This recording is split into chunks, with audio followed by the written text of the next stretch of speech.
Sir, good afternoon, sir. Good Good afternoon, afternoon. sir. Sir, shall we start, sir? Shall I go on, sir? Yes, yes.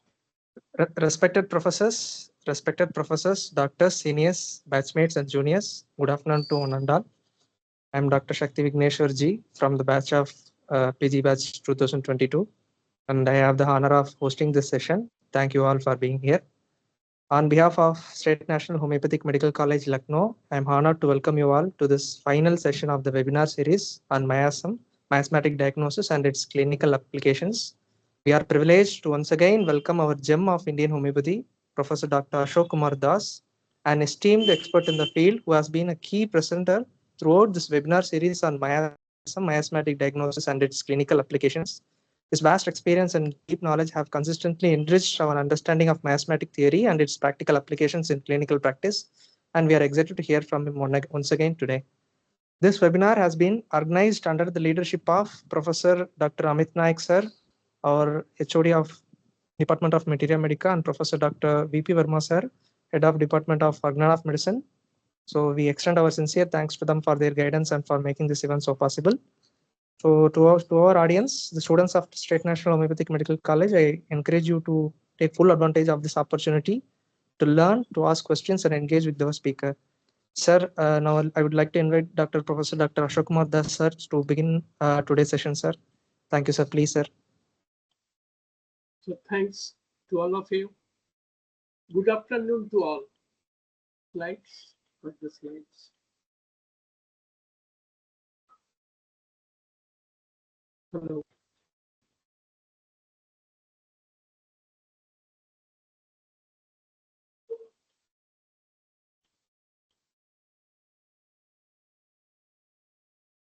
In my last 3 lectures,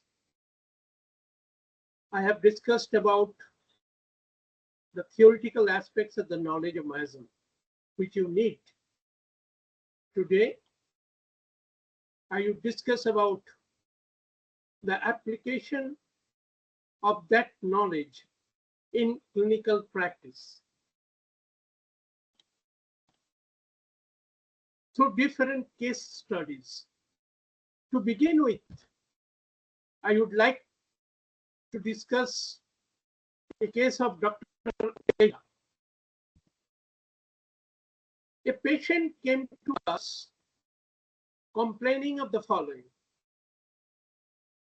pain in the right hypochondrium, gastric acidity, thin or lumpy stool, abundant salivation, and copious perspiration. Sometimes the pain appeared in the left hypochondrium or the ileocecal region and was described as a pain which became worse at night. He had eructation, especially at night, frequent stools with ineffectual urging. He was easily irritated, impatient, and nervous. Now, if you go through these few lines, that reminds the medicine mercurius sol or mercol as the similimum. If we administer it, we will almost certainly alleviate the patient partially or totally. So this mercol seems to be the similar to the only the totality of symptoms, without considering the miasm behind. To the ordinary practitioner, these data are sufficient. He neither wants nor needs to know more. But Hahnemann clinics demand more than this.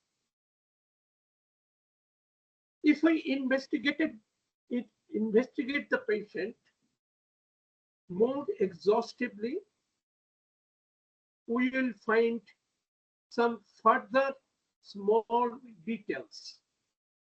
We note that he is timid and fearful in some circumstances. Travel by bus makes him nervous, and by aeroplane even more. As we find out by further questioning, he is easily anxious. This anxiety is mixed with fear. In addition to his evident timidity, we discover that he is reserved, takes offense easily, and feels resentment, that he feels what's in wet weather with pricking pains in his extremities. He had felt all these symptoms on various occasions, and especially after experiencing emotional shocks at his place of employment. He appears to be indulgent. Indulgent means lenient or overly generous in family life, at work, and in his other activities. But deep down, he is somewhat unyielding.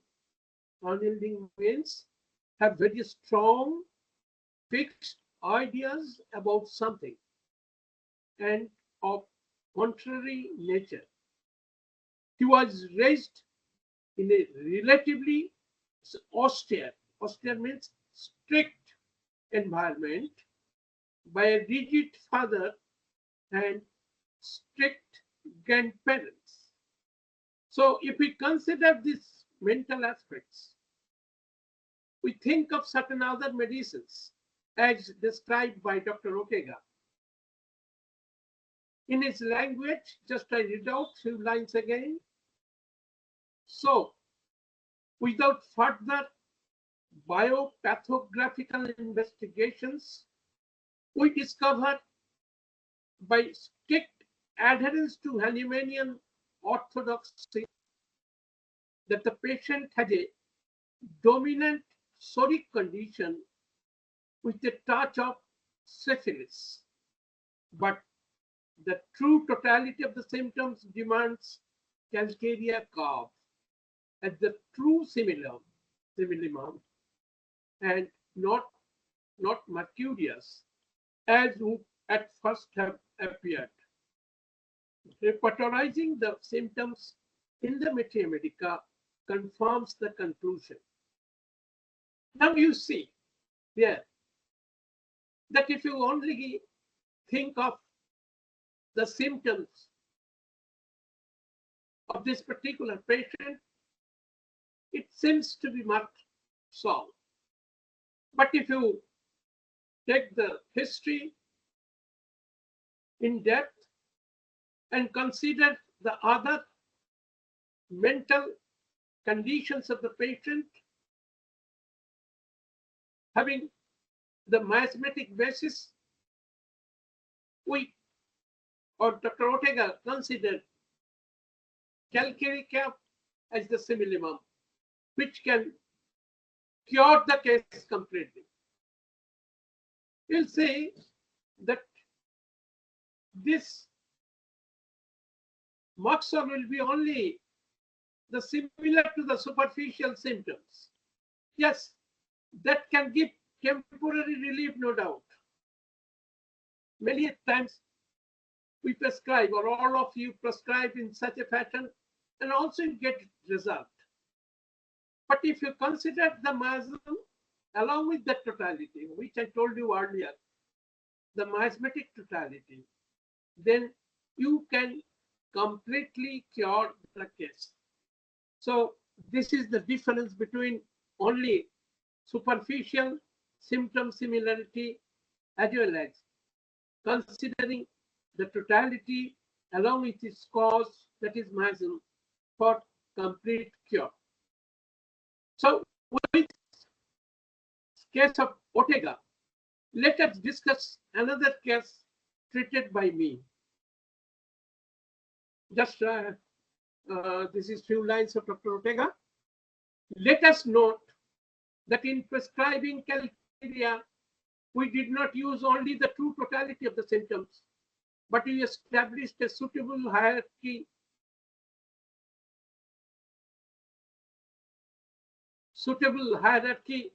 for each of the pathological manifestations. Just few lines by Dr. Ortega.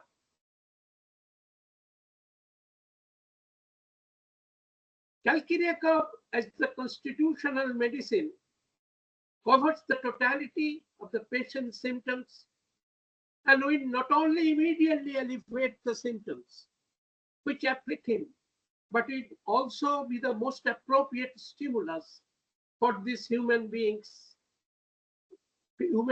reactions, somatic and mental, guiding him towards a true homeostasis and equanimity, which will permit him not only to be relieved of troubles which still afflict him, but even more, will adjust him better to life with others and enable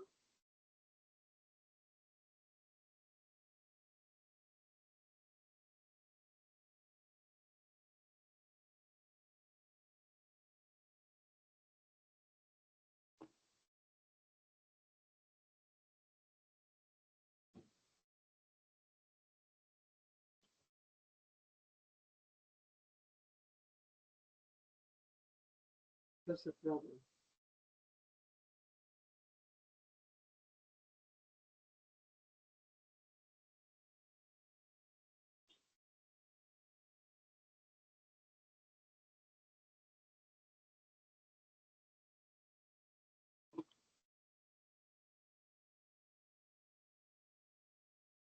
Sorry for the disturbance. Let us start. That this calcarea curve will not only relieve the troubles of the patient, but even more, will adjust him better to life with others and enable him to serve them better, offering them every possible benefit, who will enjoy life himself and can help others to do so. So if you see that this indicates the restoration of health, and restoration of health relates to both mind, body, and society. If you go through the aphorism 9 regarding the concept of health according to Hahnemann, even according to WHO, that reflects the health in relation to the mind, body, and social society. And as you know, the WHO definition, health relates to physical, mental, and social well-being. And if you go through the aphorism 9 also, the last line, so that the reason gifted mind can freely employ this living healthy instrument for the higher existence of our life. Now, these few lines also reflect the Hahnemannian idea of social health. So, your miasmatic prescription helps to restore the health, that is, to cure. Next. I'm switch over to another very simple case of eczema. Mr. Avinash Kumar Shah consulted me on 22nd 4th 2024 with the following complaints: eczematous rashes on both palm with scaling and cracking, with soreness for 1.5 years, rashes on different parts of the body with severe itching and burning follows after scratching. Skin dry. Now you see the appearance of the patient who came to me with this complaint. Just to see the fingers. This is eczema. This is also another hand. This is also another hand on the fingers. This is rashes you see on the different parts of the body, on the body. This is also on the body. Now this is the presentation of this particular patient. The patient has the family history, past history, treated by various ointments, following the advice of different dermatologists. The patient suffers from high triglyceride level, and patient has the history of tuberculosis. Family history, nothing significant. The generalities: appetite good, stool regular, twice daily, waking from sleep, sweat profuse, sleep good, but snoring.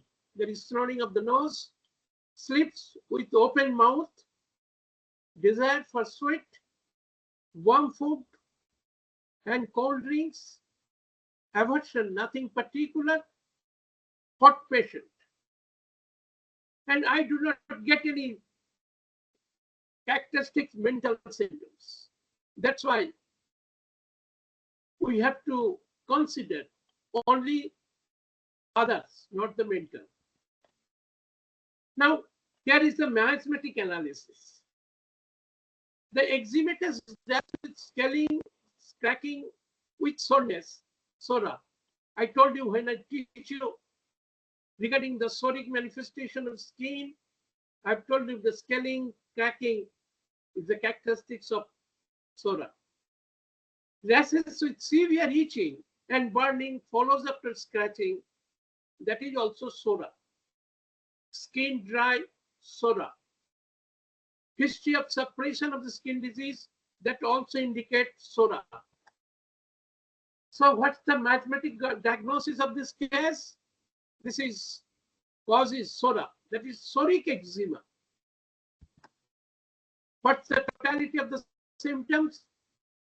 Suppression of the skin disease, hot patient, desire for sweat, stool waking from sleep, severe itching, and burning follows after scratching, skin dry.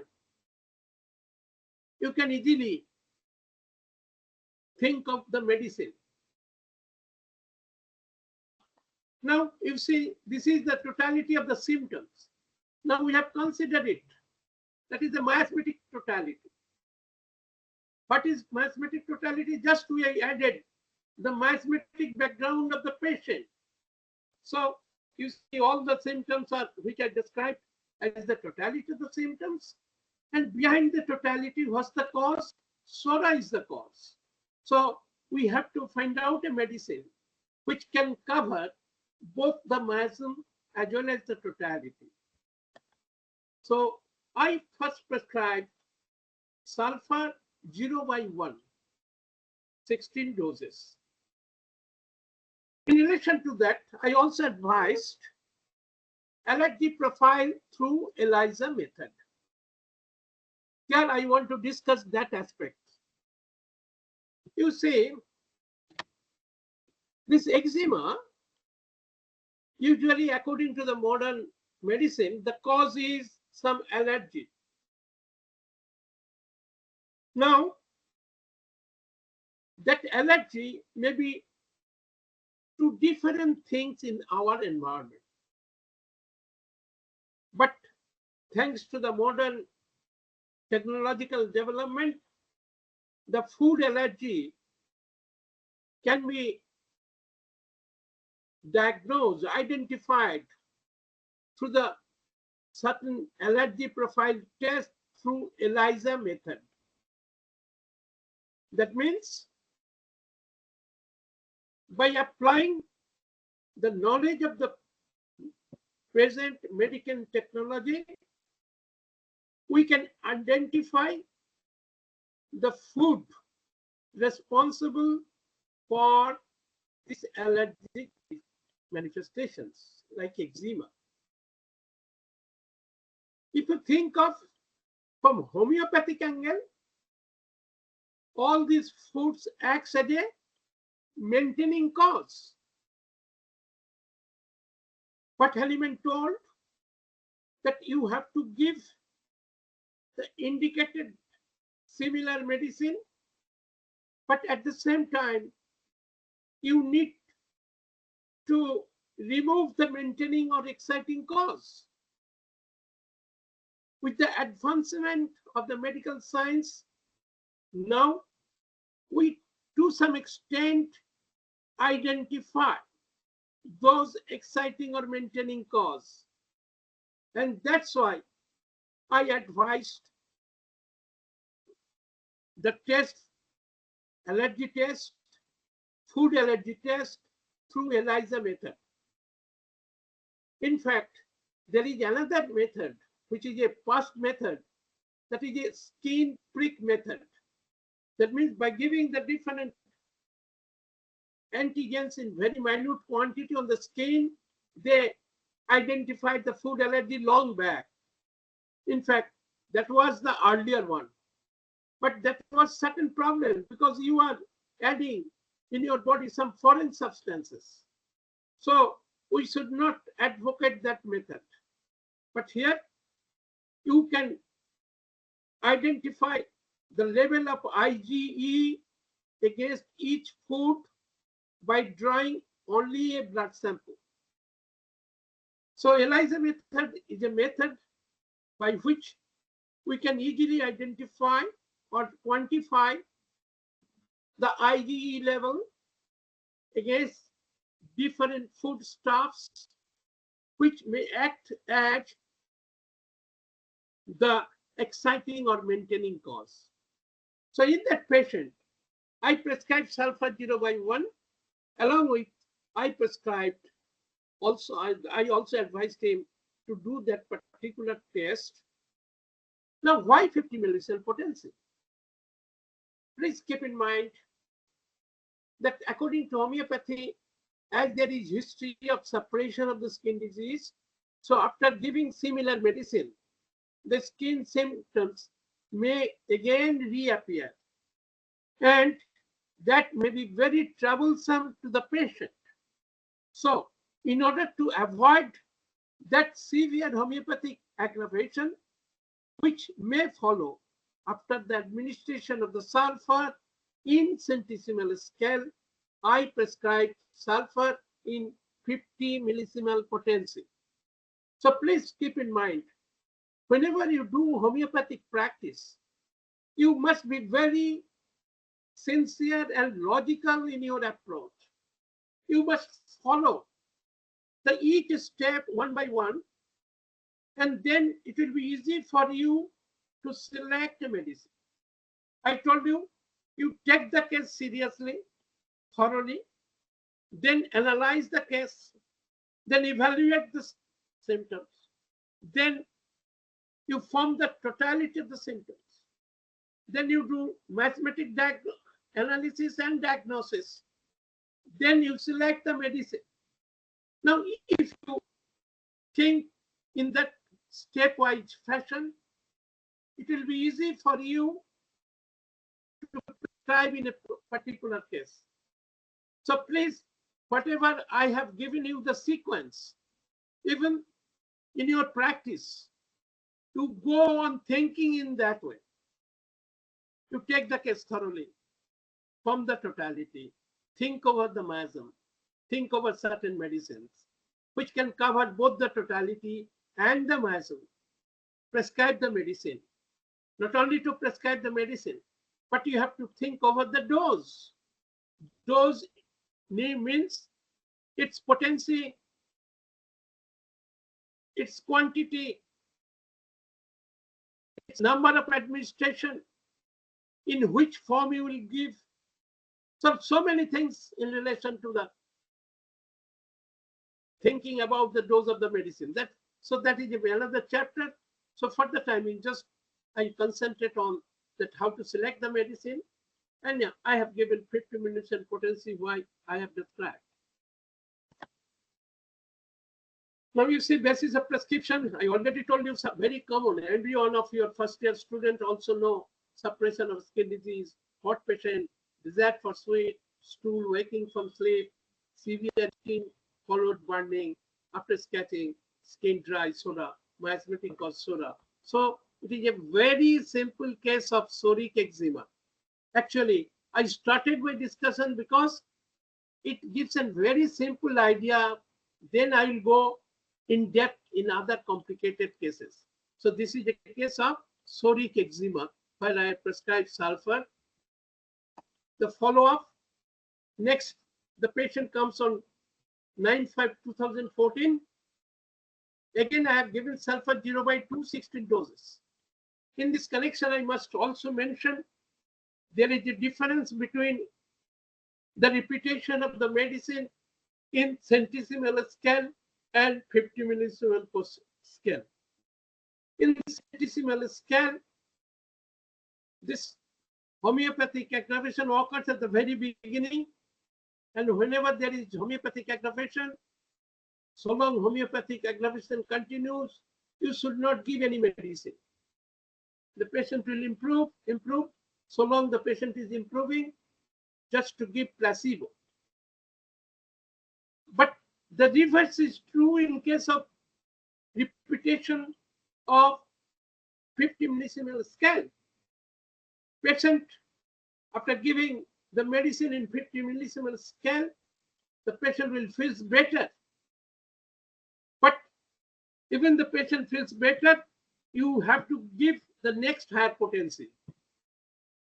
In fact, the homeopathic aggravation in case of use of the 50 millisievert potency comes at the latter stage, at the end of the treatment, where you have to stop the medicine or you have to increase the frequency of administration of the medicine. If that aggravation is due to your medicine, that aggravation of the complaints will be removed and the patient will restore health. So that's why next patient feels better, eating better. Even I prescribe sulfur 0/2. Next, 2/7/2024, the patient is still better, scaling, cracking less, skin is becoming smooth, sulfur 0/3, because still the symptoms are there. Now, whenever the patient comes next, which is 18/7/24, the itching aggravates. You see, there the patient itching aggravates, this indicates homeopathic aggravation. So I prescribe placebo. You see, after 1 month and 3 weeks, patient again comes, no itching, color and texture of the skin of the palm and other parts are normal. I prescribe placebo. In fact, this case was just I have taken before starting of this particular seminar series, because it is a very simple case. I want to show you. So the patient is still under my treatment, but the patient is very, very almost cured. You see his experience about homeopathy in his own language. You see, this is now the appearance of the palm. So difference, you see, we have treated only for how many days? We have started treatment on 22/4/24, April. Now I have completed the treatment within 4 months. You see, 3 months. You see this normal. His palm becomes normal. You see his experience in his own language.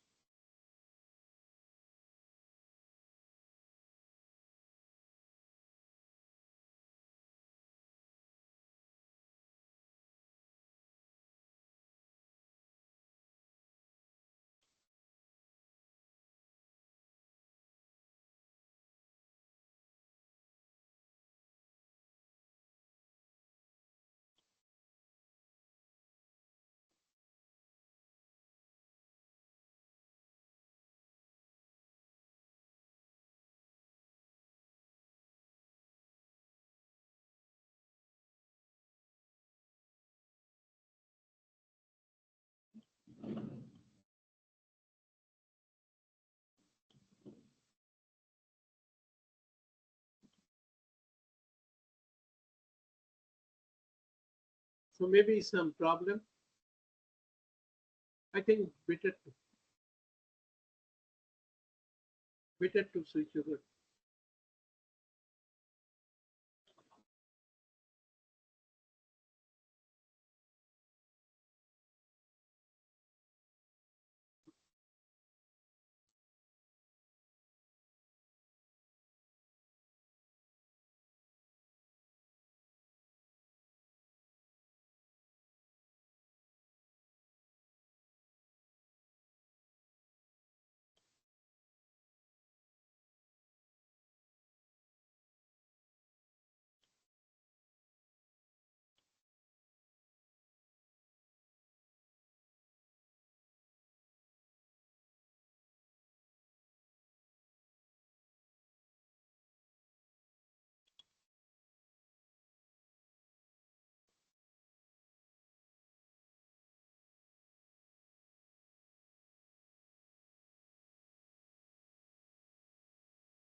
अ, जिसका मैं doctor दास से मैं इसका treatment करवा रहा हूँ।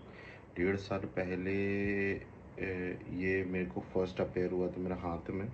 ठीक है, ये मेरे पाम्स में यहाँ पे मुझे ब्लिस्टर्स हो जाता था। मतलब ये ऐसा लगता था कि जैसे कोई कट हो गया है और बहुत पेन होता था।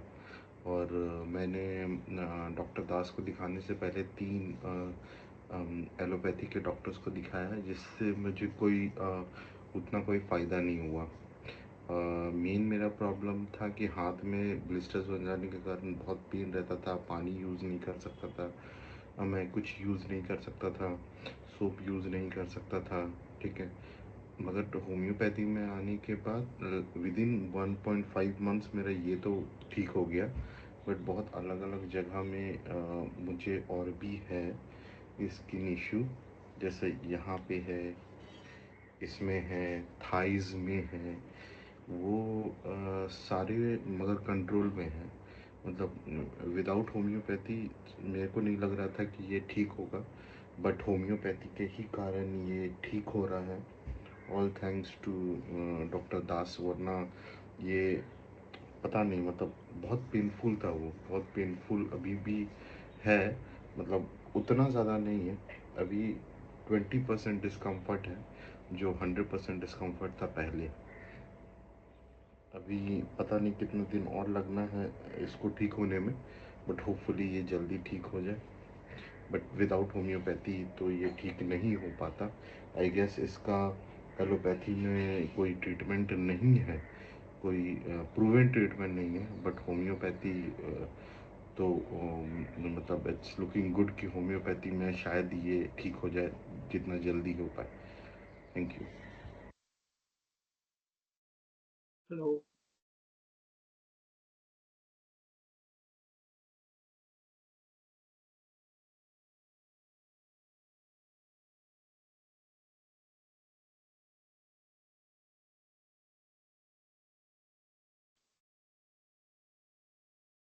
Uh, Actually, this patient is still under my treatment.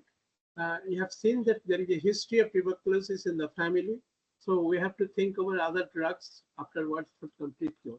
But for the time being, just I show you that how we can cure or you can improve the patient within a very short time when the allopathic treatment failed to cure or even the case for the last 1.5 years. So next, a case of mole that I've told you, a case of mole. You see, not only you have the knowledge of homeopathy, but also you need to have equal knowledge of the disease.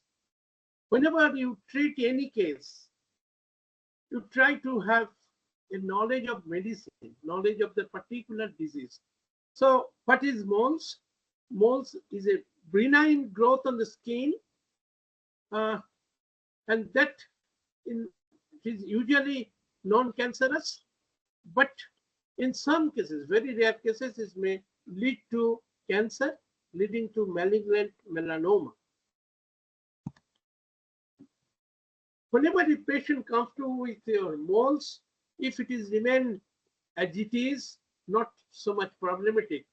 But if it changes over time, then you must be very serious. So if there are changes in a mole's color, thickness, size or shape, bleeding, oozing, itching, or becomes tender or painful, it needs immediate treatment. So moles, although basically are non-cancerous, but sometimes it causes changes or it changes to malignant one, then we must be very serious. What type of changes you can see? There may be asymmetry. That means one part, half of the mole is different from the other part. If you see the borders are ragged, blurred or irregular. The color is not same throughout the whole. It has shades of multiple color, such as tan, brown, black, blue, white, or red.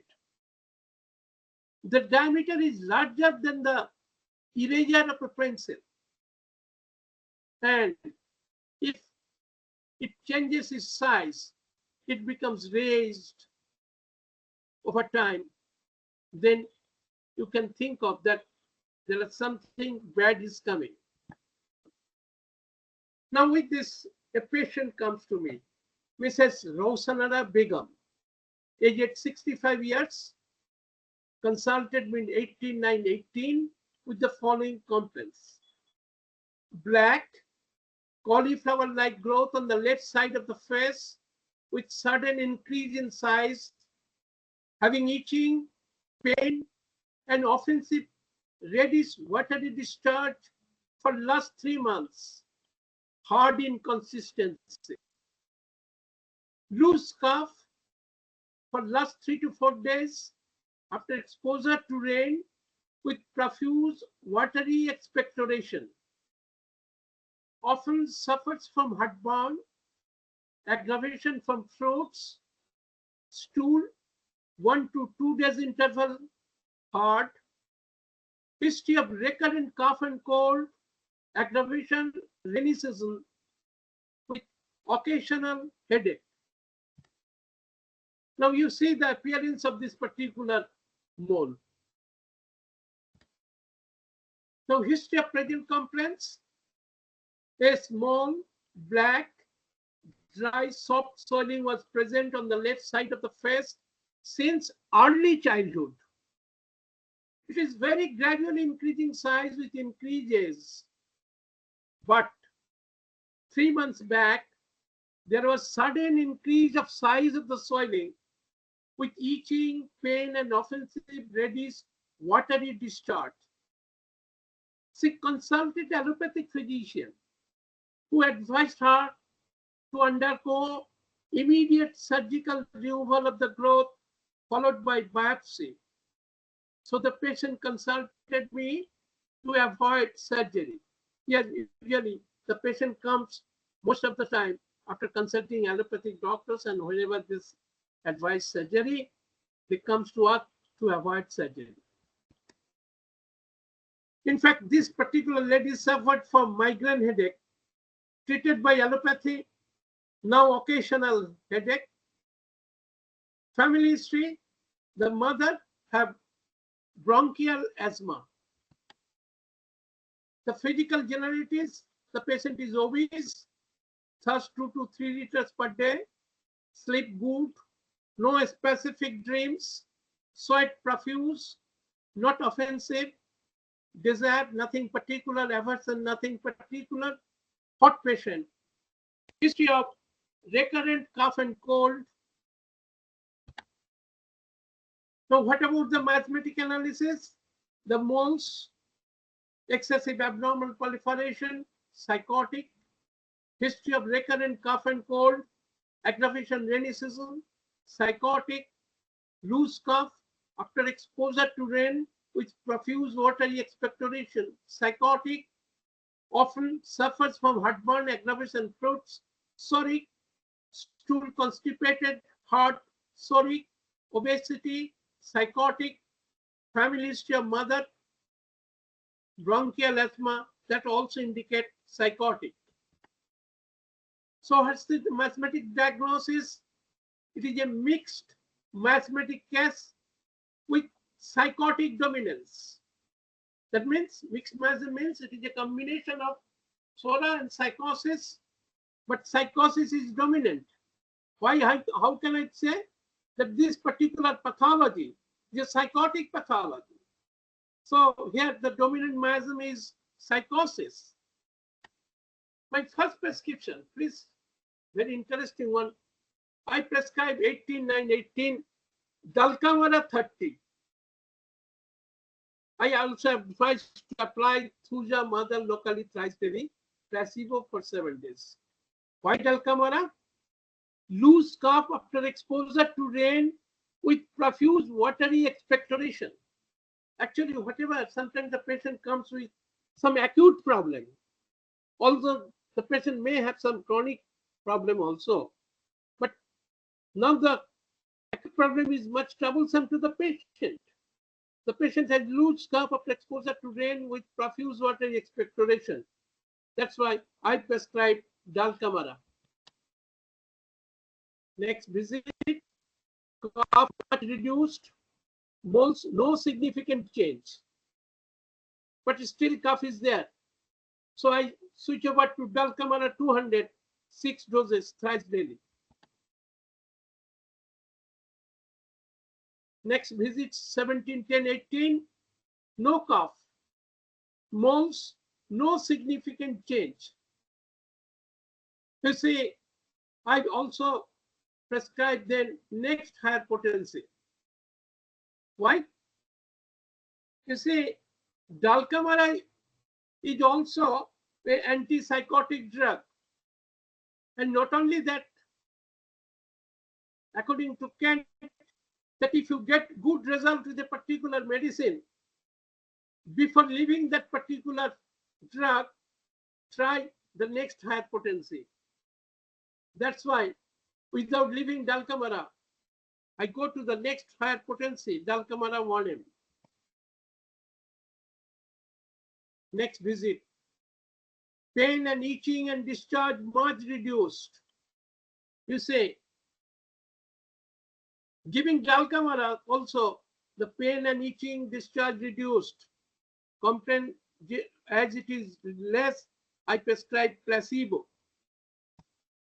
Now you see that how the earlier one and new one, moles disappeared, scarring present, no discharge.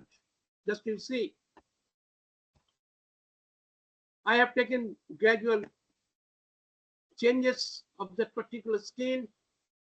I have given the date also, November 17th.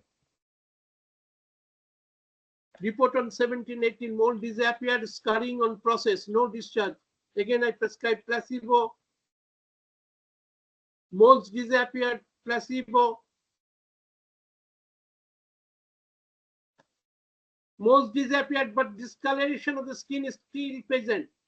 Please, this is also the advice of Dr. Hanneman, that whenever you are treating a skin disease, So long the skin texture and color both are normal, don't think that the skin disease has cured. So the texture of the skin, normal texture of the skin, the normal color of the skin should be restored.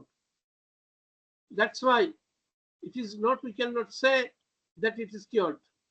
Then I prescribe Thuja 200, 2 doses. Mold disappeared, but discoloration still present, again placebo. And you see, ultimately, what's the appearance? Nothing is there.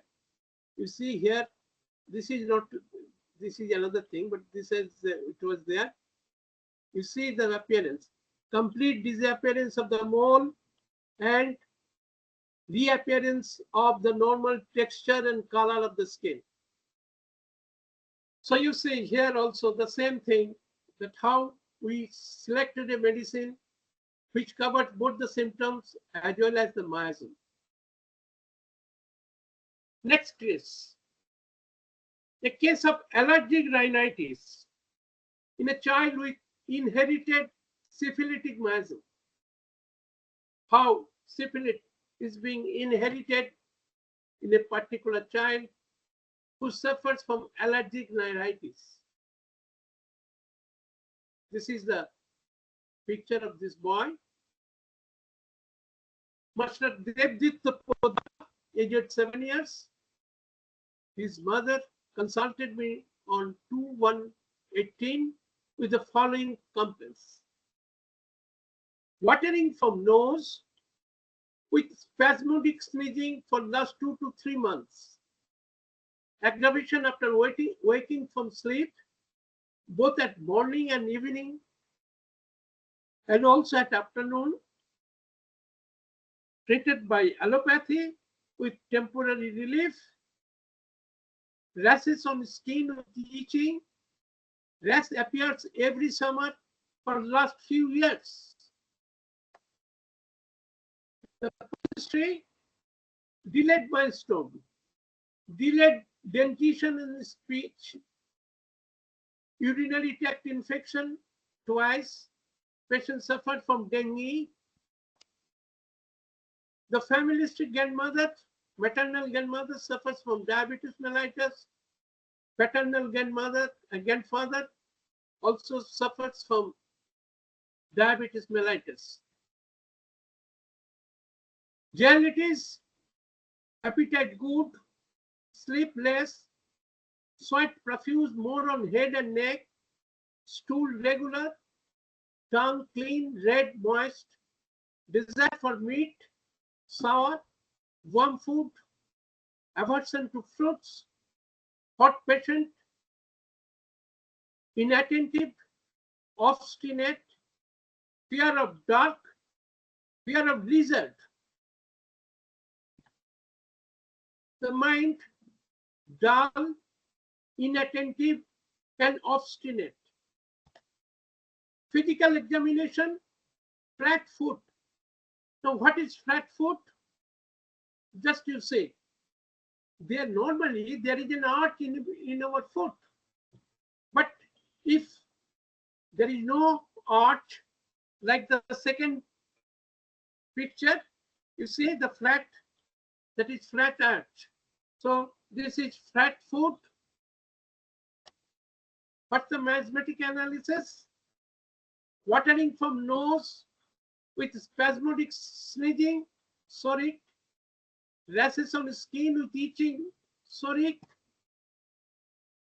sweat profuse, syphilitic, inattentive, obstinate, syphilitic, fear of dark, lizard, psoric, dull, syphilitic, inattentive, syphilitic, obstinate, syphilitic, flat foot, syphilitic.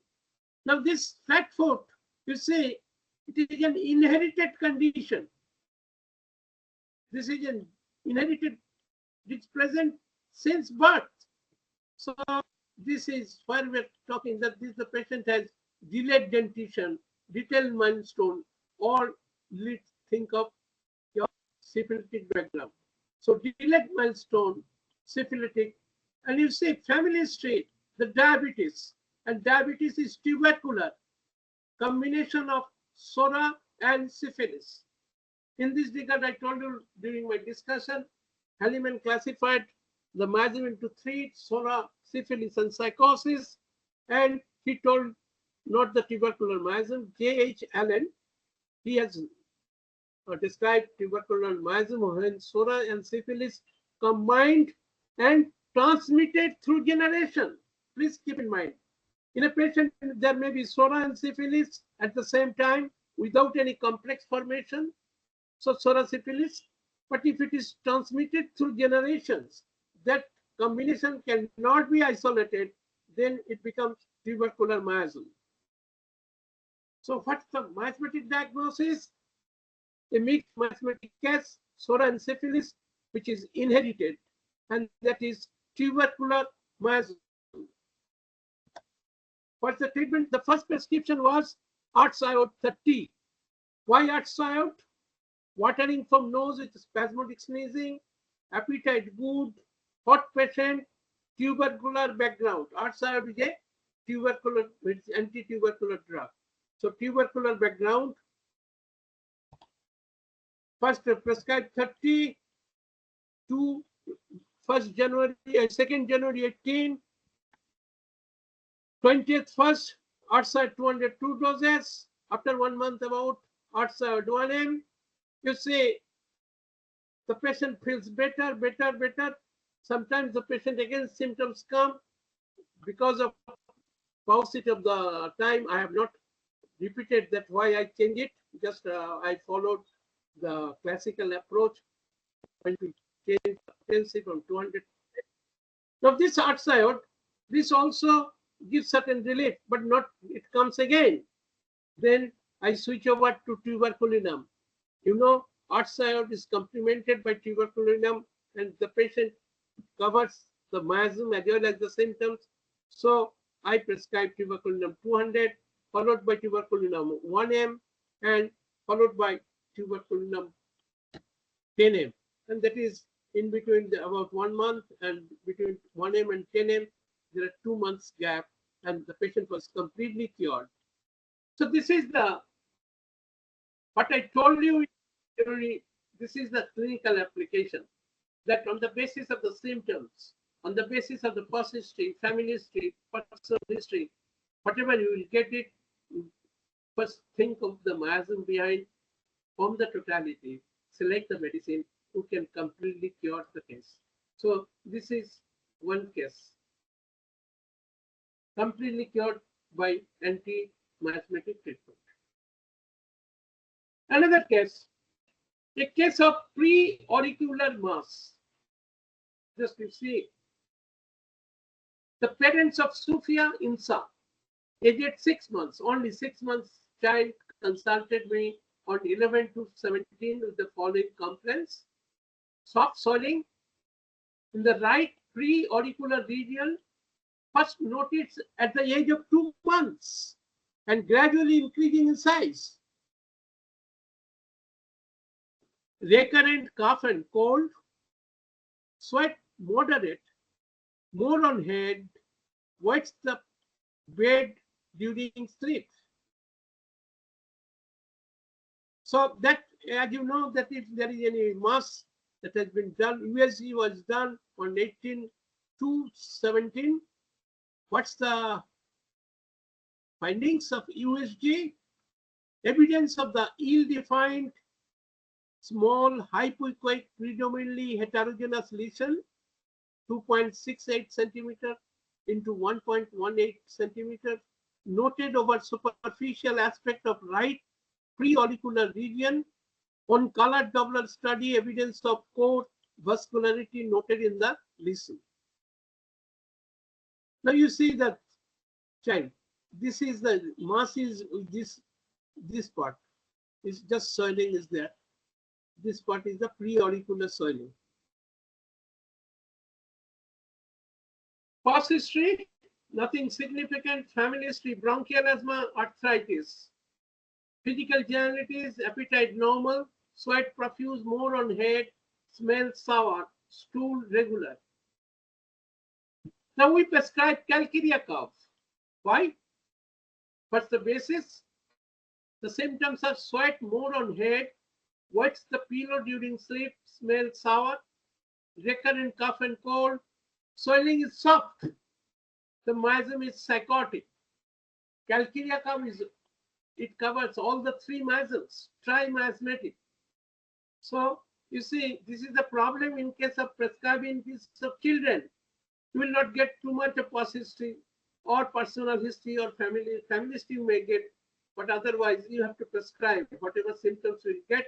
So we prescribe calcarea curve at different 200, 1M, and then 1M again, I repeat. Then he develops, we prescribe natrum salt. Yes. In this regard, I also want to mention that during the treatment of the chronic disease, some acute problems may come up very often because it may last for months together. So what to do that? During that time, you have to prescribe on the basis of the acute problems, because the acute disease and the chronic disease both are dissimilar. And acute disease, as it is stronger, the patient will say the stronger symptoms, and both are dissimilar. So stronger dissimilar disease will suppress the weaker chronic disease. So at that condition, you have to prescribe for the acute condition on the basis of the acute symptoms. Please do not mix the symptoms of chronic disease along with acute disease. There are clear-cut instructions of Hahnemann Kant that whenever the patient suffers from an acute problem while suffering from chronic disease, you have to consider the acute totality. When the acute symptoms will disappear after your treatment, you will again retake the case. The earlier medicine may still be indicated, or there may be indication of some other medicine. So whenever you prescribe, you have to always take the case afresh and then to prescribe. Here also, the patient suffers from certain loose motion for which I need to prescribe natrum salt. But after natrum salt, the diarrhea disappeared or cured. Then I have taken the case. I again prescribe then thuja. And natrum salt is also the complementary to thuja. But after thuja also again, after 1 month, there are certain indications for natrum salt. I prescribe natrum salt.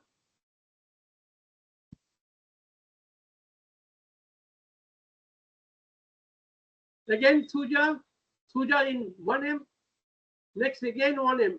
Usually what if I prescribe the same potency, I used to give 10 more strokes. That means if I give once thuja 1M, next time if I prescribe thuja 1M again, I advise him to give 10 strokes, then take the medicine, because the same potency may not act well. Hahnemann told that every application should have certain different potency. So thuja 1, the potency is same, but before administration, advised to give 10 strokes in the liquid form. I usually give liquid form. So this is not a same potency, difference to some extent different. So then you see in between I have to need to prescribe pulsatilla, bryonia, some other problems, again thuja. And you see on 3rd, 1st, 2019, USG of preauricular region on revealed no significant abnormality. You see that the first one, that there is a growth on the preauricular region after homeopathic treatment. completely disappeared. So this is all about. After that, the patient has certain acute problem like belladonna, bryonia, and I prescribed last antisorics, the sulfur, after a long time. So you see, whatever we started the treatment on 11th February 17, and within 3/1/2019, almost 1.5 years, we have to treat, and ultimately the tumor completely disappeared. So two things you must try to understand. My approach, please, whenever any teacher say, oh, this is my prescription, you try to learn why I prescribe, what is the basis. That needs to be understood in our case studies. So only don't think whenever you get another swelling, give to your no. Symptoms as well as what is the approach of prescription, that you must learn. So next case. The case of varicose ulcer. Very interesting case. Mrs. Subra Dasgupta, aged 67 years, residing at Calcutta, comes to me on 9th January 2016.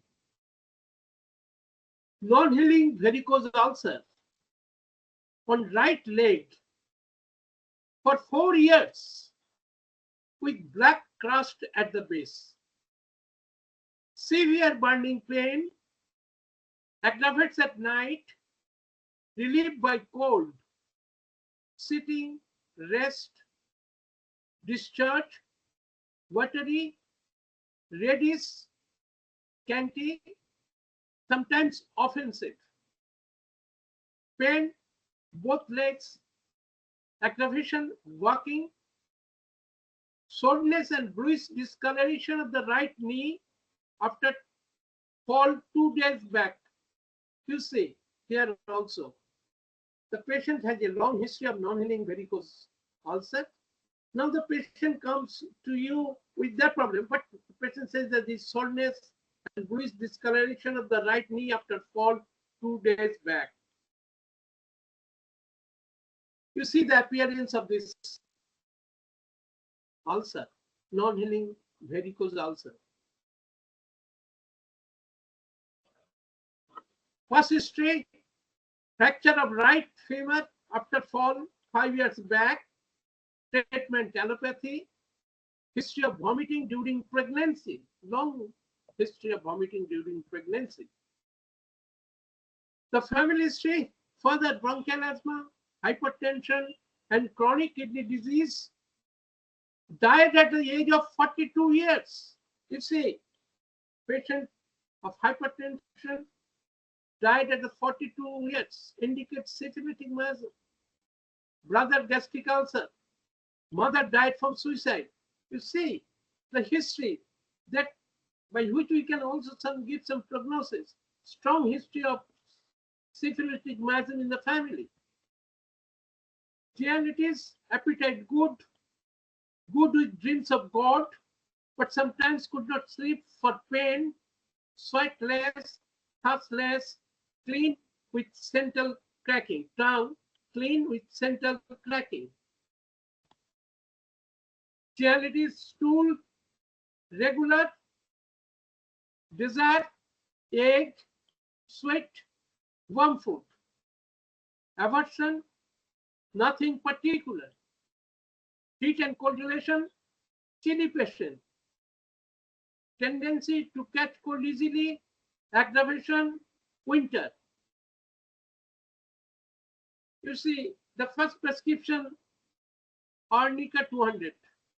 I told you, think of the earlier one, Dalcamara prescribed whenever the patient comes to me with cough and cold, with some chronic problem. Yeah, the patient has history of fall, followed by pain, soreness, bleed discoloration. So I prescribed Arnica 200 6 doses on 9th January. On 21st January, as reported by the patient, no soreness, with slight discoloration of the right knee. Varicose ulcer as before. You see, I prescribe anthracinum, 202 doses.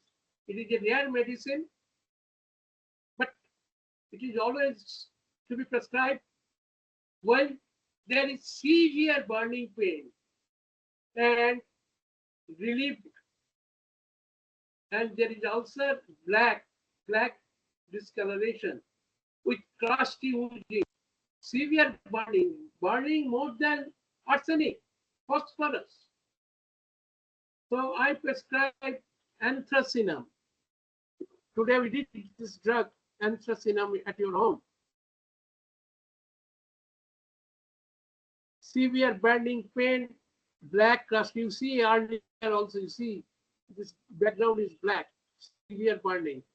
Basis of prescription. Report. Burning pain, less with increased discharge, which is reddish and watery. As the patient burning has reduced, I prescribe placebo. Please keep in mind, as I have given in centesimal scale, so patient just better, so I prescribe placebo. In homeopathy, placebo is the second best remedy. As a homeopath, you must know what to use placebo. There are many occasions which needs placebo to prescribe. This is not the time to discuss, but you just read out that what to use placebo in homeopathic prescription. Because if you go on giving the medicine whenever there is aggravation, homeopathic aggravation, you will spoil the case.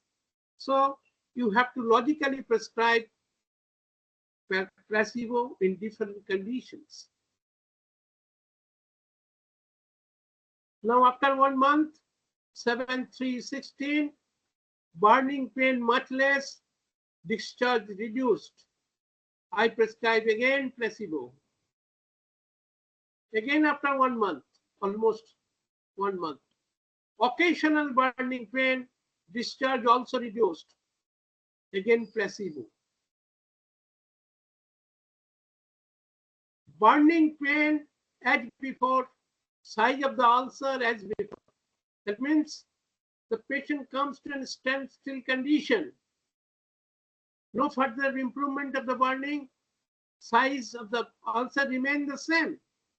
So I prescribed anthracinum 1M2 this. You see, the first prescription was on 21st 1/16, and that is after 2 months, 3 weeks. So please keep in mind that when to repeat, when to switch over to the other medicine, when to complement, when to give the complementary medicine, that you need to know. Only I have given the medicine for 15 days or 20 days, I will change the medicine. No.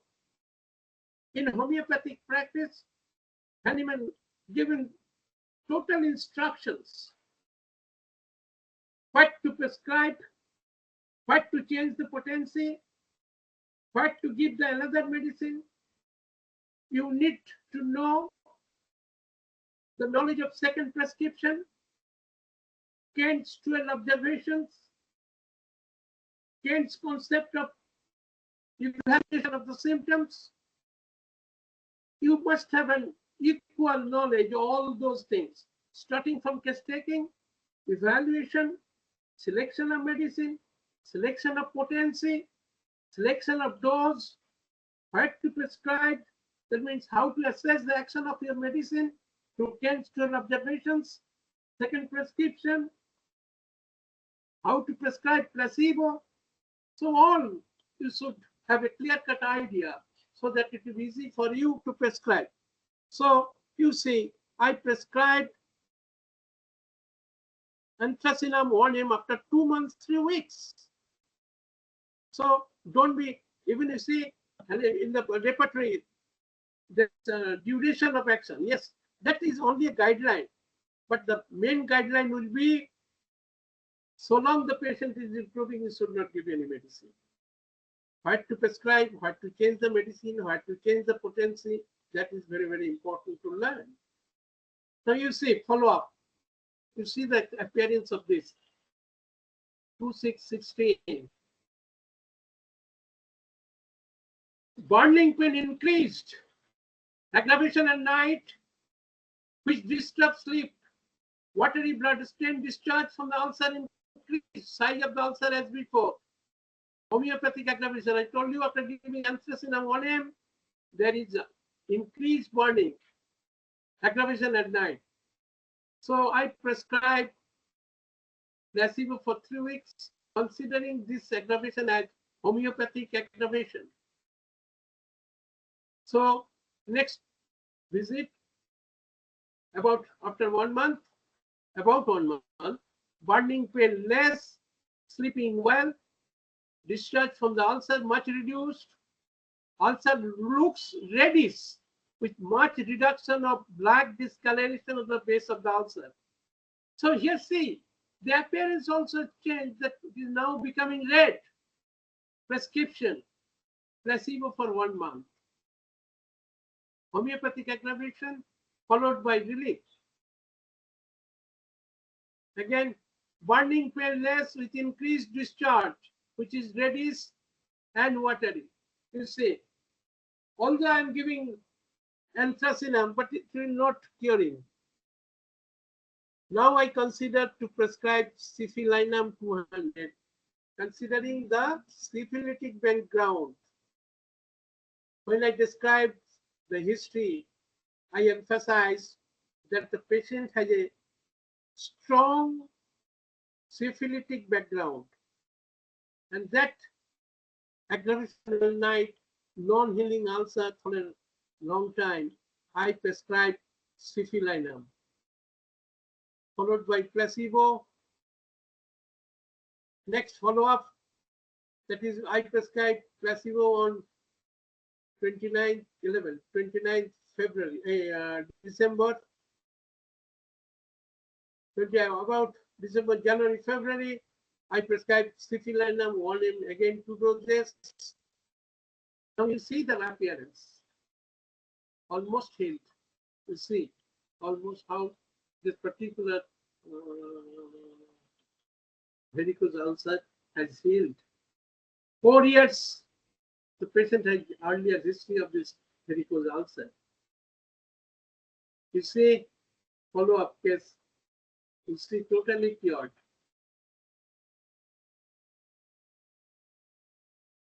Now, if you sum up the patient, we just started 9th January 16, completed my treatment 27/17, almost 1.5 years. First, I started treatment with arnica. Then, in between, I prescribed anthracynum 21st January. Then, after 3 months or 2.5 months, anthracynum 1M. Then, in between, lot of patients comes to visits. Placebo. Last 29/12/16, Syphilinum, and after 2 months about Syphilinum 1M, and that completes cure. So do you see that difference? When the patient comes to me, this is the first slide, the second one, third, and fourth. This is, so you see, the patient was earlier history of 4 years, not cured even by best allopathic treatment, but by our homeopathic anti-miasmatic constitutional treatment, we cured completely the case within 1.5 years. So these are all evidence case that homeopathy has nothing but placebo. We can give that our answer to them, that you see the result.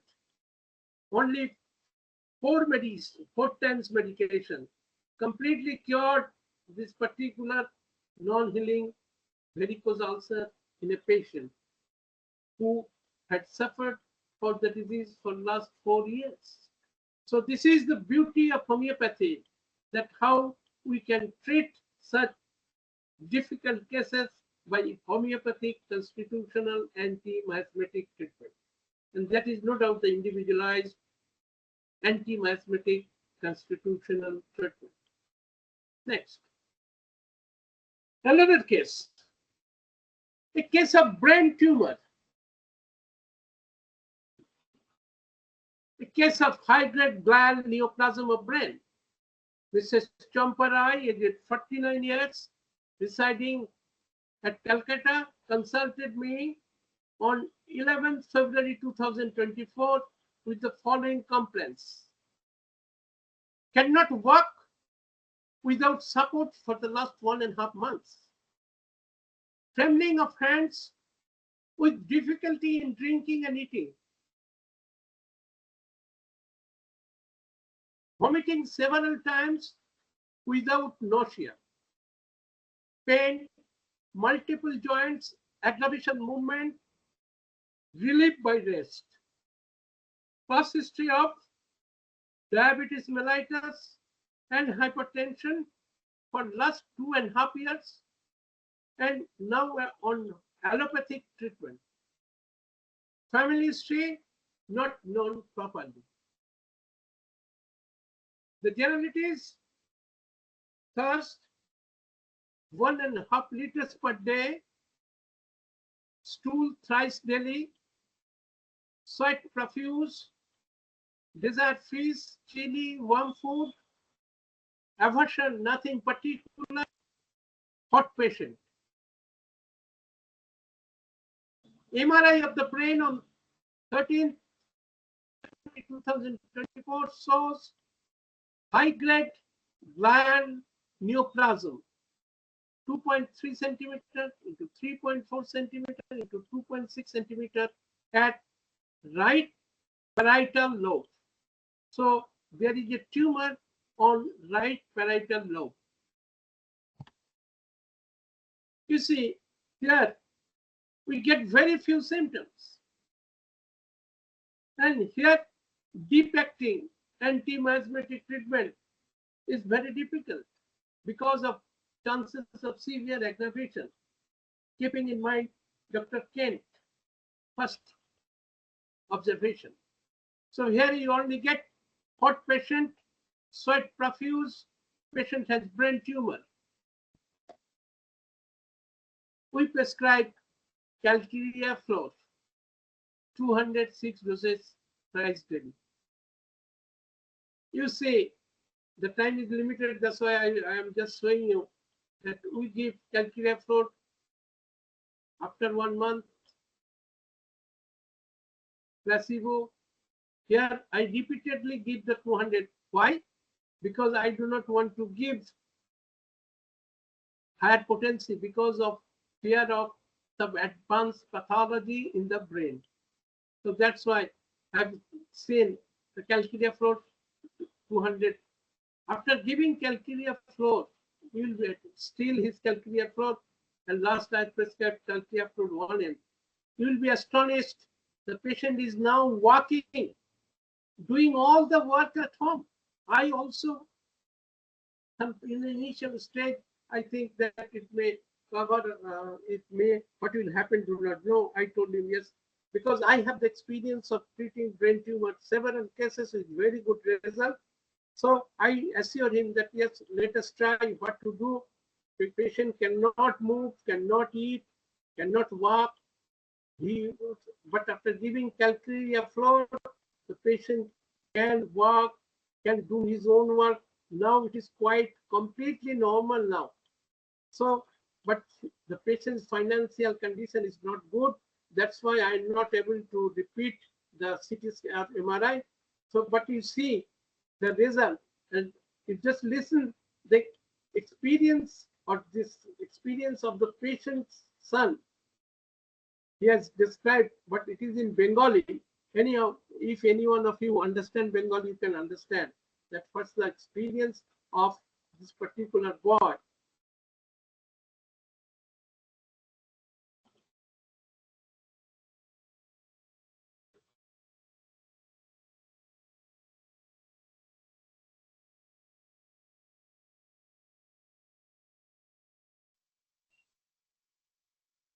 কিছু কথা একটু just share করি।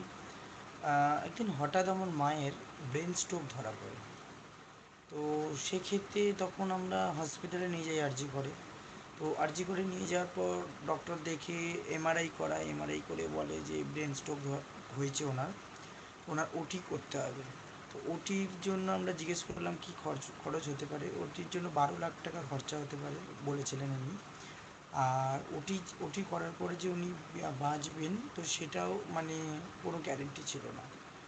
তো সেক্ষেত্রে আমরা private আর একবার তাও নিউরোসার্জনকে দেখাই। তো উনিও একই কথা বলেন।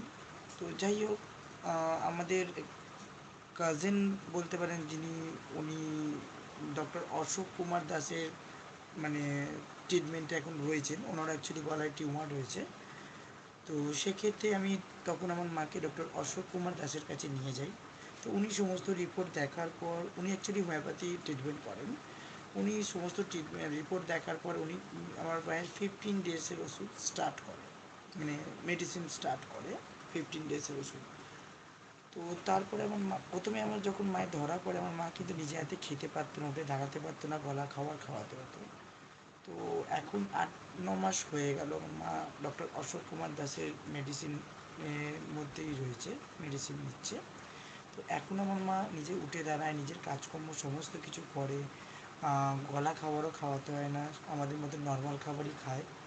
তো এটাই আমি বলবো, অ্যালোপ্যাথির মতন হোমিওপ্যাথি ওষুধ মানে মেডিসিন খুব জলদি কাজ করে, যেটা আমি আমার মাকে না দেখে বিশ্বাস করা পারতাম না।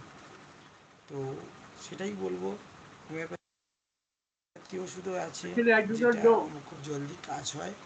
আর ডক্টর অশোক কুমার দাসকে থ্যাংক ইউ সো মাচ আমার মাকে এত সুন্দরভাবে করে রাখার জন্য।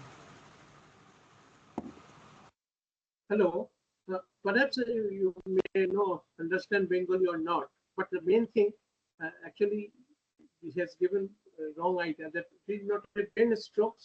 Usually, this is a brain tumor, and here the Arjikar hospital they have advised operation, but they have no such type of. They don't want to be operated. So you see, it takes only 15 days. After giving the medicine, the patient works, do some work. Still, he is under my treatment. What I want to emphasize or what I can. So this is the cases where we have palliated the cases. I do not here at this juncture we can say the patient is better to some extent, or but we have to repeat the MRI, whether we have to see this particular size of the brain tumor, then only we can claim. But what I want to emphasize is, even at this stage, we can say that we have give relief to the patient that who was earlier bedridden, can't work. Now he is doing everything. What do you want more than that? So I think if I continue our treatment, let us see how far we can give treatment. This is under not an old patient. I am treating last 6 or 8 months, but still the patient is much better. So, and at last, I would like to discuss a very, very important case which I am treating since 2012 till date. That means 2012, 12 years I am treating that patient and see what's the result. But a case of post-operative, just it is post-operative craniopharyngioma with cavernous angioma, underwent radiotherapy followed by partial hypopituitarism and VP shunting done. A very interesting case. You see, Postoperative craniopharyngioma with cavernous angioma. That means the patient had craniopharyngioma with cavernous angioma, which was surgically removed, followed by radiotherapy, and ultimately leads to partial hypopituitarism. And at the same time, he underwent VP shunting. In such cases, the patient comes to me for treatment. 2012, please, long 12 years I am treating. Now, before going to the case proper, just to listen the experience of one of the homeopathic doctor who referred this case to me. Actually, this patient is from Junpur. The patient referred by a homeopathic physician. And you see, or you listen first, what's the experience of homeopathic treatment in his own voice.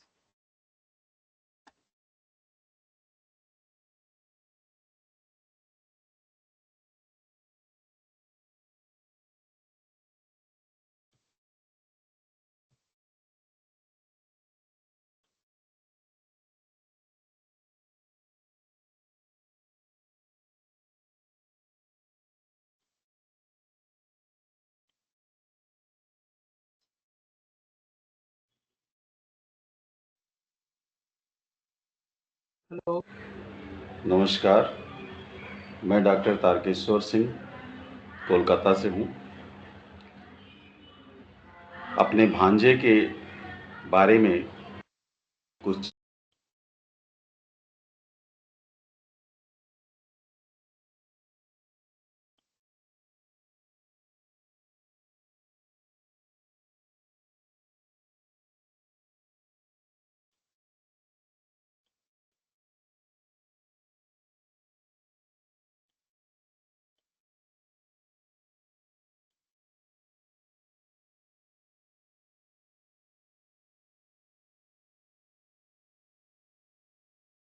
Hello.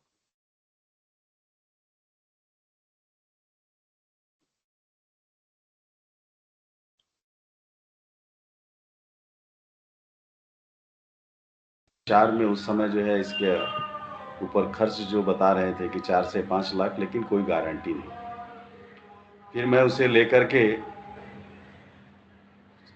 CMC Vellore गया और CMC Vellore में वहाँ पर तुरंत उसको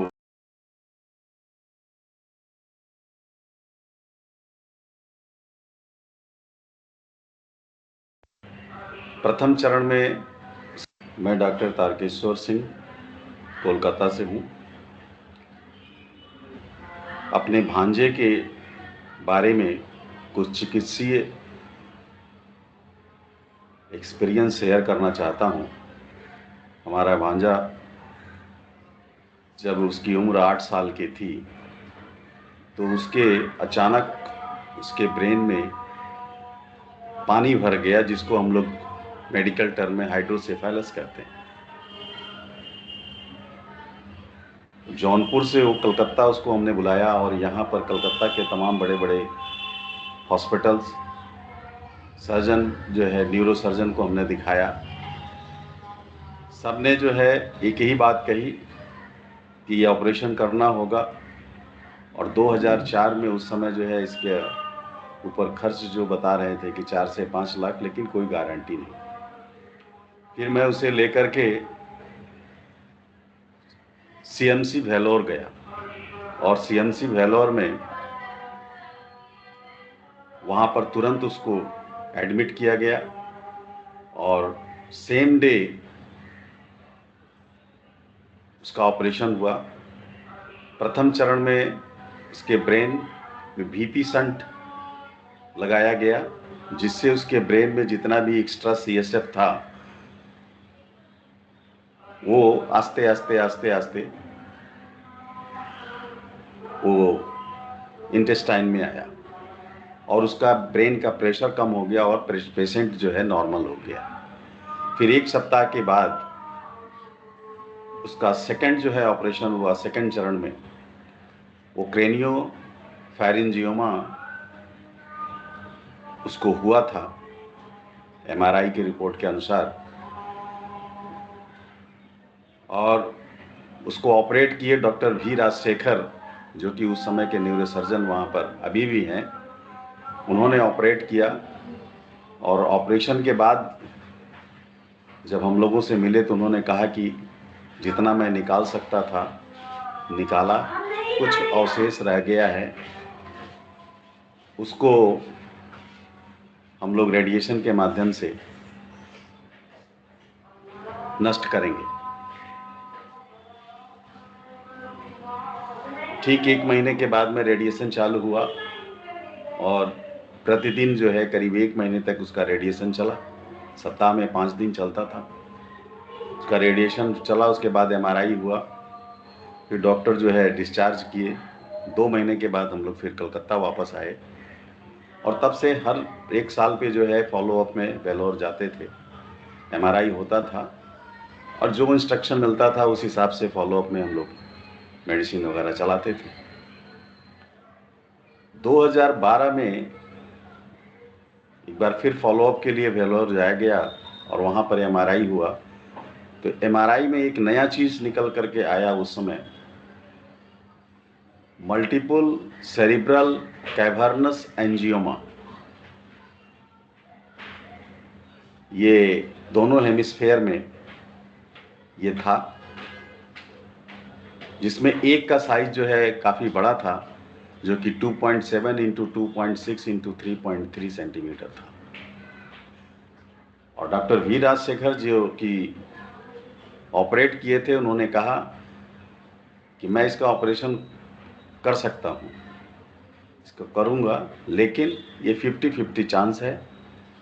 हो सकता है कि बच्चा जो है ऑपरेशन के दरमियान ही पैरालाइज्ड हो जाए। हम अगर ऑपरेशन में सफल नहीं हुए तो बच्चा पैरालाइज्ड हो जाएगा।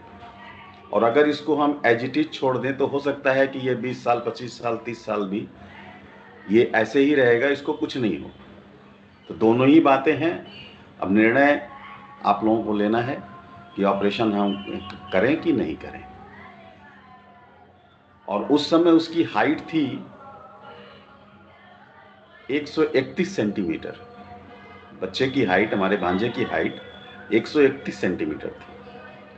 उन्होंने इंडोक्रिनोलॉजी डिपार्टमेंट में रेफर कर दिया कि आप एक बार इंडोक्रिनोलॉजी डिपार्टमेंट में दिखा लें। हम लोग लेकर के इंडोक्रिनोलॉजी डिपार्टमेंट में गए। वहाँ पर डॉक्टर ने देखा, पूरा जांच किया। जांच करने के बाद बताया कि ड्यूरिंग रेडिएशन इसका पिट्यूटरी ग्लैंड पार्शियली डैमेज हुआ था, जिसकी वजह से ग्रोथ हार्मोन सफिशिएंट नहीं जो है सेक्रेशन हो रहा था, सफिशिएंट सेक्रेशन नहीं हो रहा था, इसलिए उसका बॉडी ग्रोथ नहीं था। 2012 में करीब 17-18 साल का बच्चा जो है वो 131 सेंटीमीटर उसकी हाइट। तो उन्होंने एडवाइस किया कि इसको जो है ग्रोथ हार्मोन का इंजेक्शन लगाना होगा, और ये 3 साल लगेगा, और एक भायल का 5,000 रुपये दाम है, और ये 3 साल में करीब 8 लाख रुपए का इसका बजट होगा। ये आप लोग जो है इसको समझ लीजिए। अगर आप लोग बोलेंगे तो हम ये चालू करेंगे। तो हम लोग जो है वहाँ से निकले और सीधे हम लोग कोलकाता चले आए। और कोलकाता आकर के हमने ये निर्णय लिया, चूँकि मैं खुद होम्योपैथ हूँ और हमारे घर का केस था, तो उसमें मैं कुछ नहीं कर सकता था। हमने डॉक्टर A.K. दास सर से कांटेक्ट किया, उनके चैम्बर में गया, पूरी हिस्ट्री बताई। उन्होंने देखा, और देख करके मेडिसिन चालू किया। ये जुलाई महीना 2012 का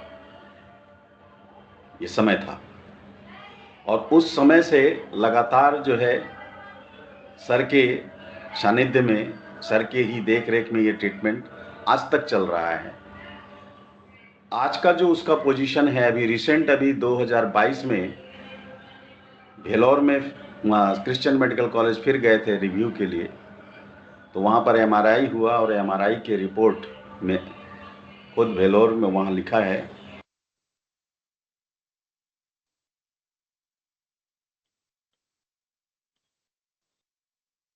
सॉरी वीडियो कट हो गया। वेलोर में 2022 में जो एमआरआई हुआ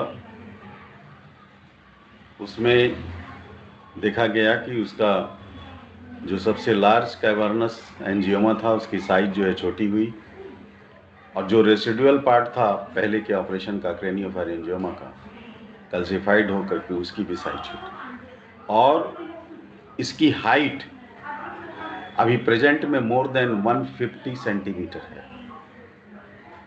मोर देन 150 सेंटीमीटर अभी इसकी हाइट है, बिना किसी ग्रोथ हार्मोन लिए हुए। ये सिर्फ होम्योपैथिक ट्रीटमेंट से संभव हुआ है। मैं डॉक्टर A.K. दास सर का बहुत बहुत धन्यवाद, बहुत आभार व्यक्त करता हूं, और अपने सभी अपने कॉलीग से मैं ये एक्सपीरियंस शेयर करता हूं कि होम्योपैथ में ये भी संभव है। बहुत बहुत धन्यवाद।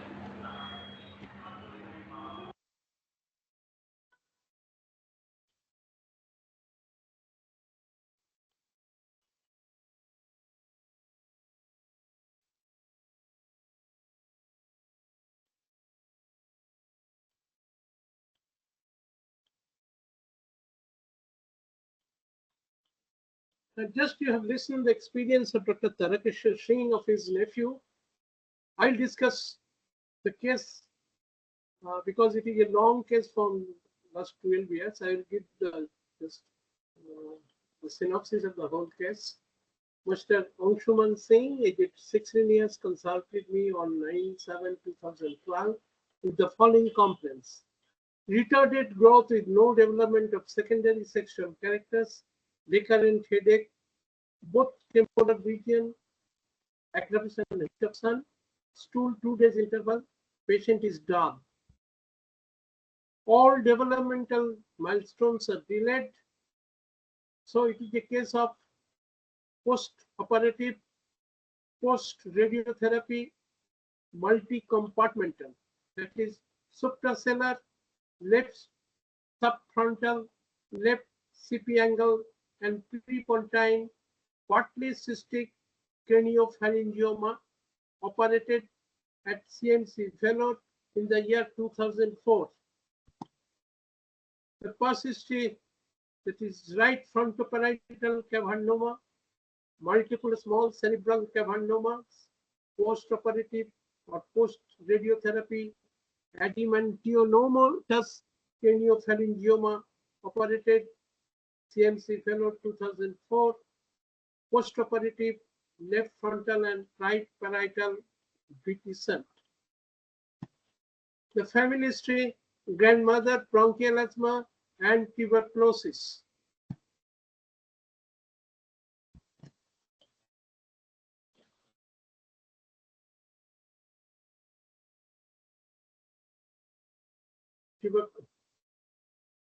JLT's appetite reduced, desire chili, cold food, aversion nothing particular, hot patient, sleep reduced. The totality of the symptoms, as I framed at the first visit: delayed developmental milestones, dwarf both mentally and physically, hot patient, recurrent headache, aggravation, heat of sun, the patient is constipated.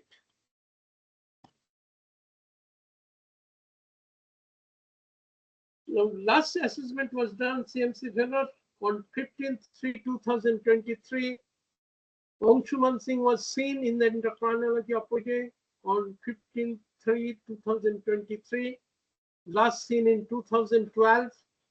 Reason for coming is progressive headache since last 3 days, increased thirst for last 4 to 5 years. Not only any medication that was prescribed during that last time, not any medication. That means they have not taken any medication. What was prescribed in the year 2012 was right-sided reduced hearing on homeopathic medication now. BMC Vellore, they usually write down if the patient undergo any homeopathic treatment. So on homeopathic medical treatment. Now what's the particular report of MRI brain? Slight reduction in the size of the supracellular mass. There is no tumor in the left CP angle. Ventricles are slit-like, shunts in place. There is a large cavernoma about 3.5 centimeter in size in the right frontoparietal region, along with lateral wall of the internal ventricle, which is the same size as in the previous MRI of 2014. So from 2014 to 2020, the size of the tumor remained the same. So what I want to emphasize, what medicine has given.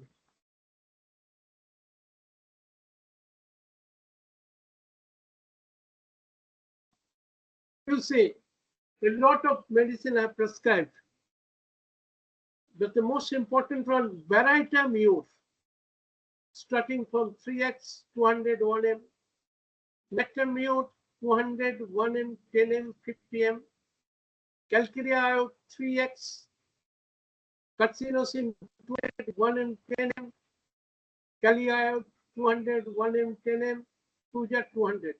So last 12 years, at different times, we have prescribed all these particular medicines, but Baraita is the most effective one. Why Baraita? You see the symptoms of Baraita cough, but Baraita cough was chilly. There are some symptoms of Nectamute. So this is a synthetic prescription. I prescribe Baraita, and Baraita is a hot patient. Baraita cough, chilly patient. So as the patient is hot and there are some symptoms of Nectamute, some symptoms of Baraita cough, so this is synthesized and we have prescribed Baraita from 33x 200 1m. Sometimes the patient has severe aggravation or like that of headache like that, we have prescribed Calcarea. History of cancer in the family like Carcinosin 200 1m 10m, Calia, Thuja. I'm not encouraging that one. Why prescribe? Because it takes a lot of time to describe. But what I want to emphasize here, that it is a palliation. It is a palliative. We are not able to cure, but we may palliate. You see, the homeopathy can cure a curable case. Homeopathy can palliate an incurable case. So we must know the scope and limitations.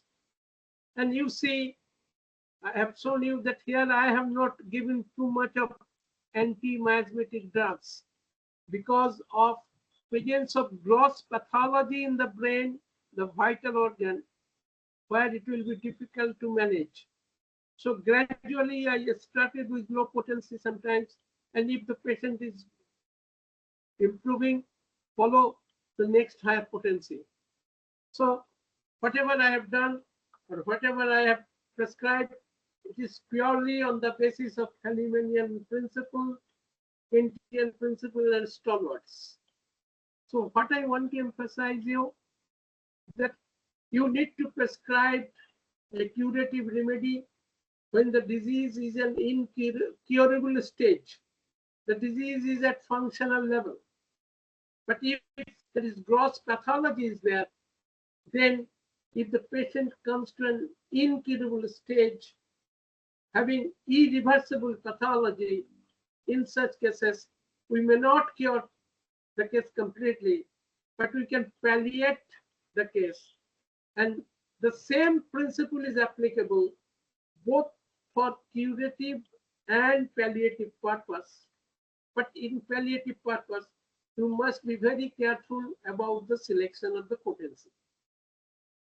So with this, I want to share all of you that whatever I have discussed in my first 3 lectures regarding the theoretical background of the concept of miasm.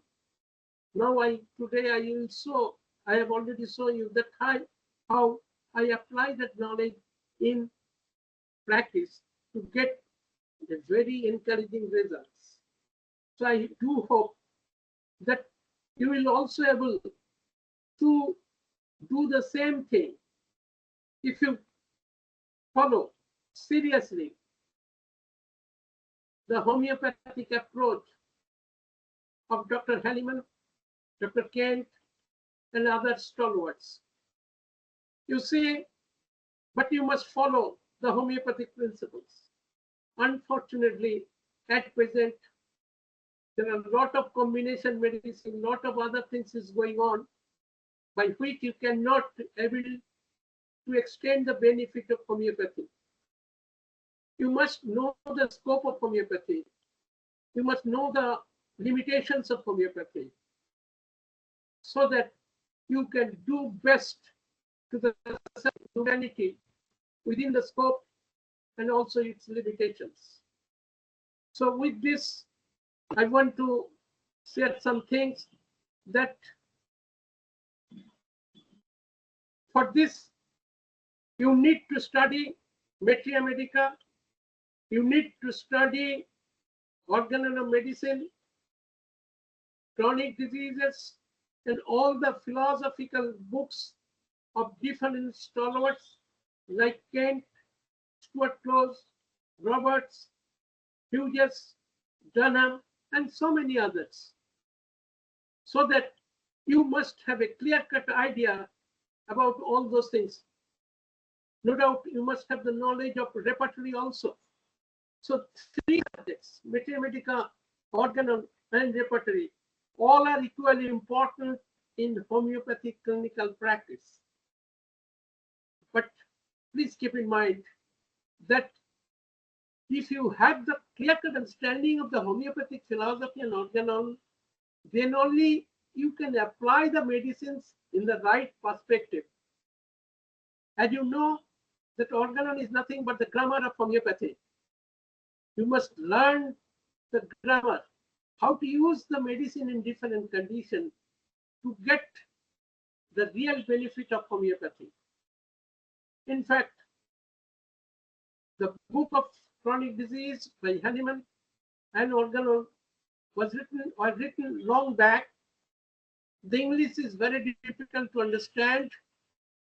Keeping in view the difficulties, I wrote the books on understanding Dr. Hahnemann's chronic diseases theoretical part in a very lucid language with different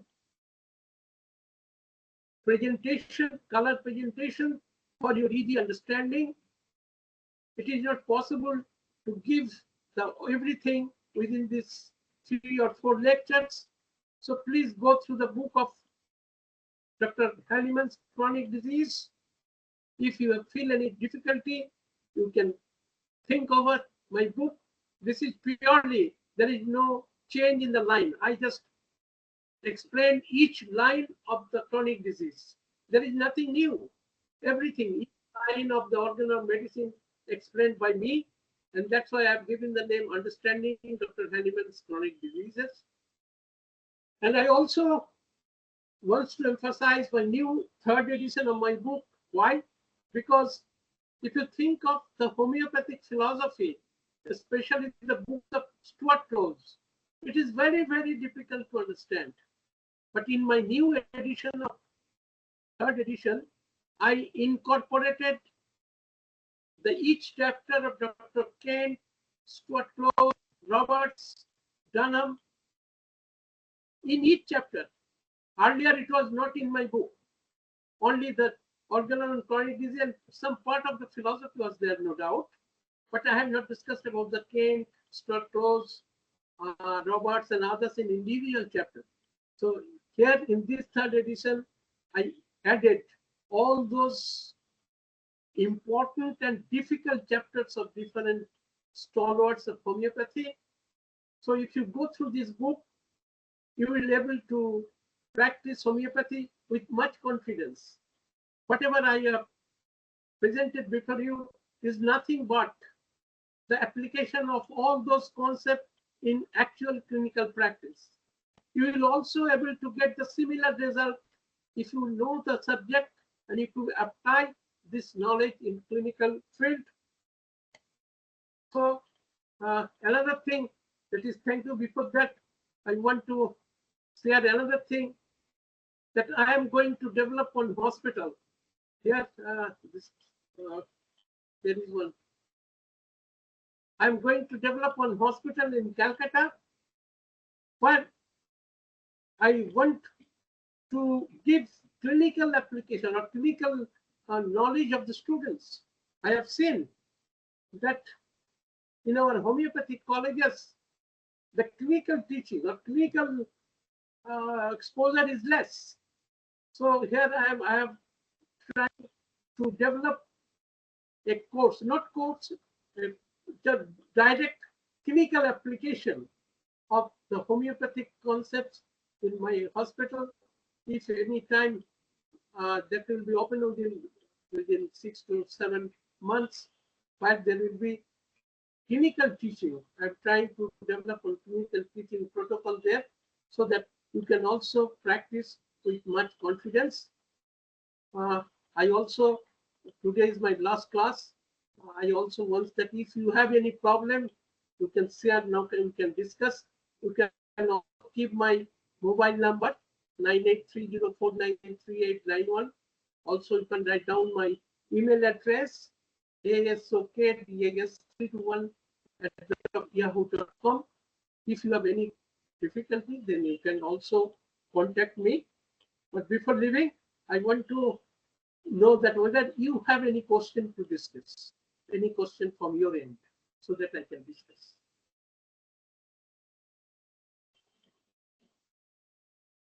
Hello. Hello. Any question? Hello.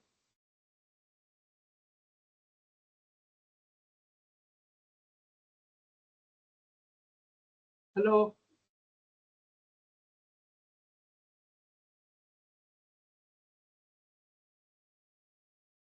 Any question from your end?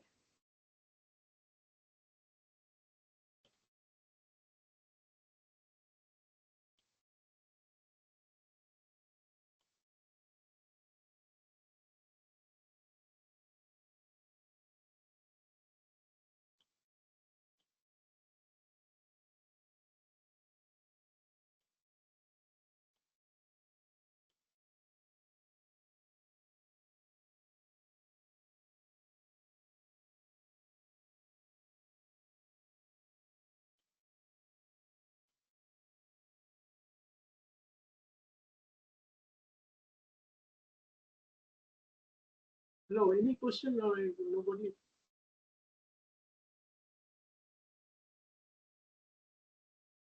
Okay, okay, okay. Okay. So if you have any other questions, please. Okay, okay, okay, okay.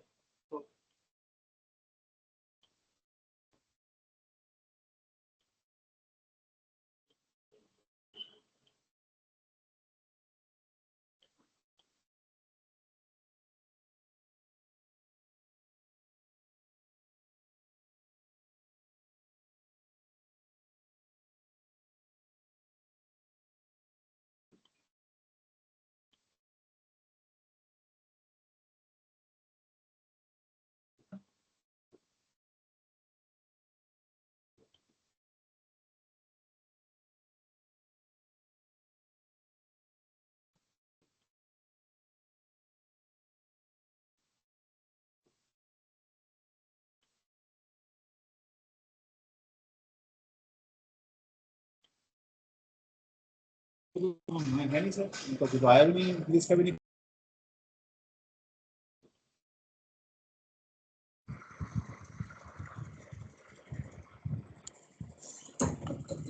Hello Hello, yes. Hello Vishal Yes, sir. Shakti Hello. boss is taking over. Sir, sir, thank you, sir. Thank you so much, sir, for this eye-opening seminar session. Let me invite Dr.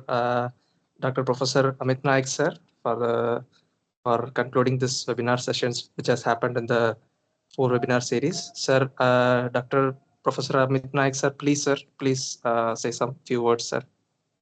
Thank you, Shakti. First of all, I would like to give huge thanks to our renowned speaker, Professor A.K. Das, sir. And really, I got information from many students of organ of medicine. And they told me that, sir, really, um, the way of presentation of Professor A.K. Das, sir, was excellent. And I am getting everything regarding miasm because sir, I discussed so many students before your session and they told me, I asked them that what do you want to know in organ of medicine, and they told me, sir, I need to know about miasm. And after getting feedback from the students, I discussed you, and you told me that I needed more than 8 hours. So really, I was very happy because you are a kind of a speaker. You know that what kind of materials in miasm and what kind of knowledge what kind of knowledge I have to give to the students. So, sir, really, we all are very happy, and I hope that you will do something good in future ahead.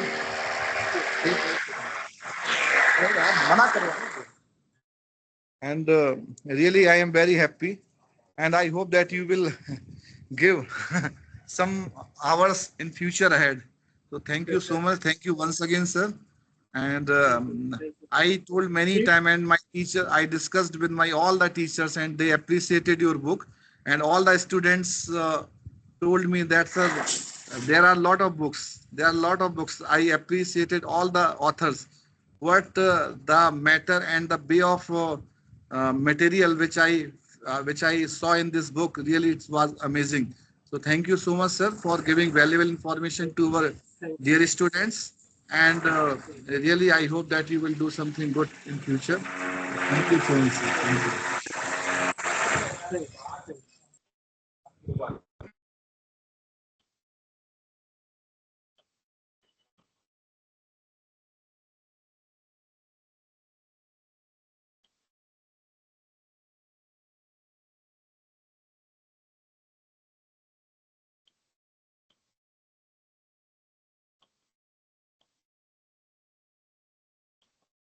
So hereby we are in the end of the session. Sir, Dr. Sir Ashok Das, sir, it was an extremely wonderful seminar, sir, especially that craniopharyngioma case was extremely an eye-opening session for all of us that such kind of incurable cases can be cured with the help of homeopathy. So thank you so much, sir, for this wonderful sessions. Thank you so much, sir. If you learn miasm, I think this will be my success. At least you will be able to understand. There should not be any conflict. Yes, sir. Yes, sir. Okay. Thank you, sir. Okay. Thank you so much, sir. So shall we conclude? Yes. So if yes, any problem, anything, anytime, just anyone you can contact me through the email or I'm always sure, open sir. to Sure. all to discuss in the academic. Okay. Okay. Okay, sir. Okay. Thank sir. all of you. Thank you, sir. Especially Thank you, to you. In fact, I am not able to do many of the things without your help, including the technological aspects. Anyhow, special thanks to you for your help in organizing the seminar and also the technical support. Thank you. Thank you all the participants, the teachers, as well as the students. Thank you. Thank you so much, sir. Thank you, sir. So let me thank Dr. Vishal, sir. He was the technical guy who prepared all these things. So let me thank Dr. Vishal here. Thank you. Thank you so much, sir. Thank you, boss. Thank you. Thank you.